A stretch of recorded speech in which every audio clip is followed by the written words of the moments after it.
Welcome to the Trump Breaking News Network, your daily source for up-to-the-minute Trump news. Join us today and every day. Here's today's news. This is TBNN. Trump insults the media, but Bush bullied and defanged it to sell the Iraq War. By Zaid Jilani. As we pass the 14th anniversary of the U.S. invasion of Iraq, its chief progenitor is suddenly beloved by the mainstream media again. Every time former President George W. Bush pops up somewhere these days, media pundits gush about how good he looks now, compared to Donald Trump. Recently, for instance, he described himself, and was dutifully portrayed as, a great supporter of the free press. "I consider the media to be indispensable to democracy," he told NBC's Matt Lauer in early March. "That we need the media to hold people like me to account.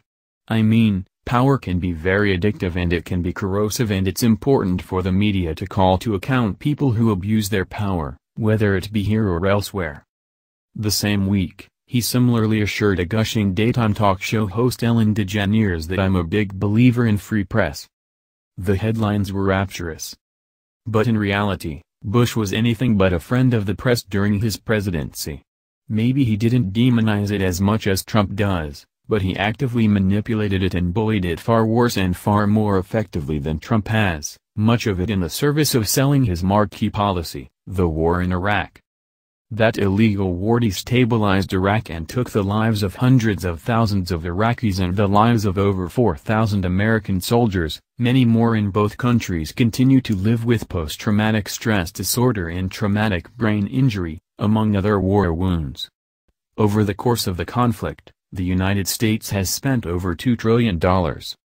And although Trump is trying hard to delegitimize the press, which is highly dangerous and not to be underestimated, there's little evidence his behavior is getting the press to back away from its accountability mission, like Bush did.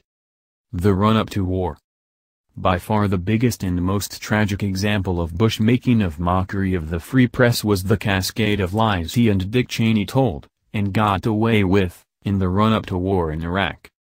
Almost all of the American mainstream media was cowed by the nationalistic fervor expressed by Bush in his November 2001 invocation that the nations of the world are either with us or against us in the fight against terror. The White House attacked those who raised too many questions as unpatriotic. Newsroom leaders and their corporate masters were afraid of appearing out of step with the country. There were plenty of what Trump counselor Kellyanne Conway calls alternative facts in the pattern of manipulation and deceit Bush used to build his case for the war in Iraq. Among major print outlets, only Knight Ridder newspapers, which today is part of McClatchy, aggressively challenged the case for war. There wasn't any reporting in the rest of the press corps. There was stenography. John Walcott, who worked with Knight Ridder at the time, would later say, "The administration would make an assertion, people would make an assertion, people would write it down as if it were true, and put it in the newspaper or on television." Bush White House Press Secretary Scott McClellan would himself later write that the war was sold with a political propaganda campaign. McClellan said the push to war was all about manipulating sources of public opinion to the president's advantage, which is something the administration used the news media to do. Through it all, the media would serve as complicit enablers, he wrote of the press's role in the debacle.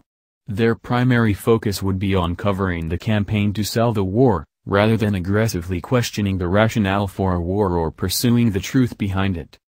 Looking back, we wish we had been more aggressive in re-examining the claims as new evidence emerged, or failed to emerge, the New York Times editors wrote in May 2004. Demonizing Al Jazeera. President Trump has referred to mainstream television networks like CNN as the enemy of the American people. But those are just words. By contrast, the Bush administration actively suppressed the one television network that was a thorn in its side during the initial phase of the war in Iraq. Qatar-based Al Jazeera's critical coverage of the invasions of Afghanistan and particularly of Iraq, featured in the documentary Control Room, set off a viperous reaction from the Bush administration. Trump complains of fake news, but Bush's Pentagon falsely accused Al Jazeera of purposely staging scenes of civilian casualties in Iraq.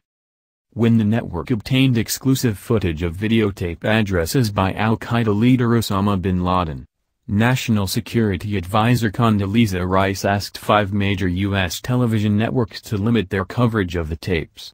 The New York Times called it the first time in memory that the networks had agreed to a joint arrangement to limit their prospective news coverage. The administration also imprisoned an Al Jazeera journalist in Guantanamo Bay for several years, one of many innocent people who ended up at the camp. Alongside this campaign of demonization and attempted suppression, the Bush administration bombed the network's offices twice, ostensibly by accident. First, they struck the network's bureau in Kabul in 2001, which destroyed the office but left the staff unharmed.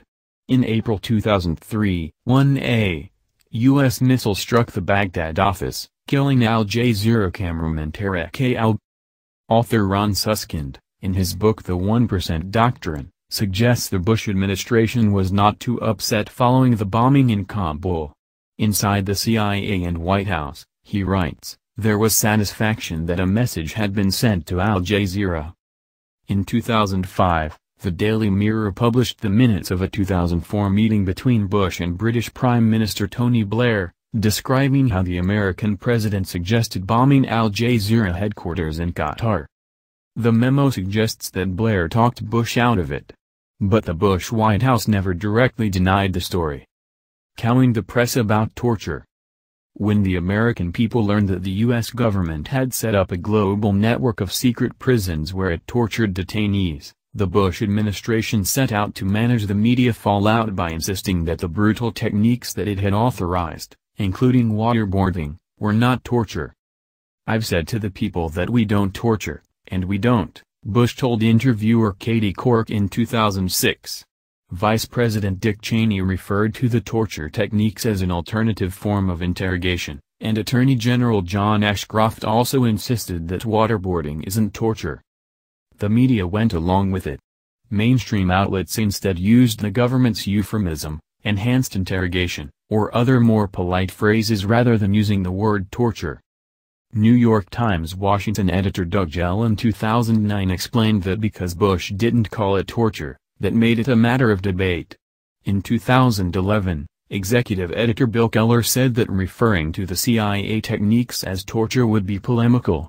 In 2014, the Times finally decided to call it torture, 8 years after it let Bush tell the nation it wasn't. Punishing skeptics and leakers. The administration also took harsh steps to punish those who challenged its official narratives. Recall the 2003 outing of CIA undercover operative Valerie Plame after her husband, Ambassador Joe Wilson, wrote a New York Times op-ed contradicting a false claim the Bush administration made about Iraq's acquisition of uranium from Niger. The administration's leak of her name to columnist Robert Novak was largely seen as payback for Wilson's defiance. There's also the example of the groundbreaking New York Times story about Bush's warrantless surveillance program. It was published in late 2005, even though it was ready for publication in the fall of 2004. We had the White House, at the highest levels, insisting that this program would harm national security were we to write about it, the Times reporter who broke the story, Eric Lichtblau, later explained. The concern from the editors was would we be outing an operational program that was on a firm legal foundation, and they made the decision that we could not do that at that point.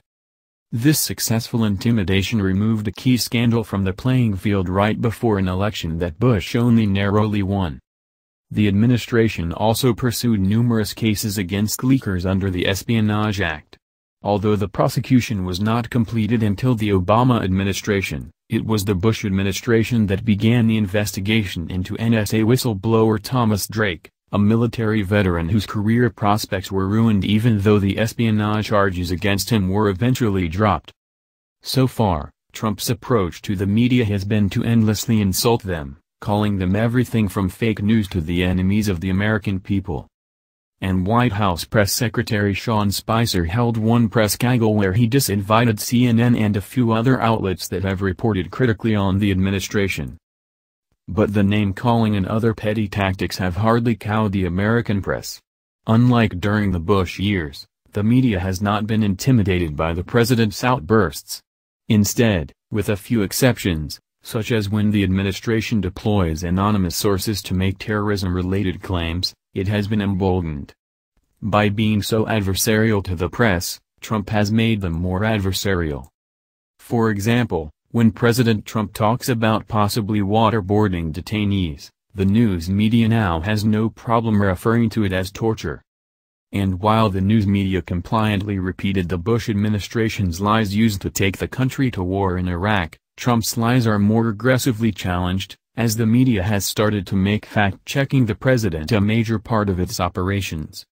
The difference between how the two administrations dealt with the media is also illustrated in how they approached the annual White House Correspondents' Association dinner, a longtime D.C. tradition where the president, other political elite and the press corps and celebrity guests revel in each other's company. In late February, President Trump announced that he will not be attending. Many interpreted the move as an attempt by Trump to further antagonize the media outlets who attend the event, which is very different than Bush's approach, which was to cozy up to journalists. But consider how in 2004, Bush narrated a series of pictures of him at the White House looking for the weapons of mass destruction he falsely claimed Iraq had, as the crowd of journalists and politicos laughed with him. It's much healthier for American journalism when the president is insulting journalists and refusing to play nice than making them laugh with him about a war based on lies. That's the news. Join us here every day. Be sure to subscribe and click the bell. See you next time. This is TBNN.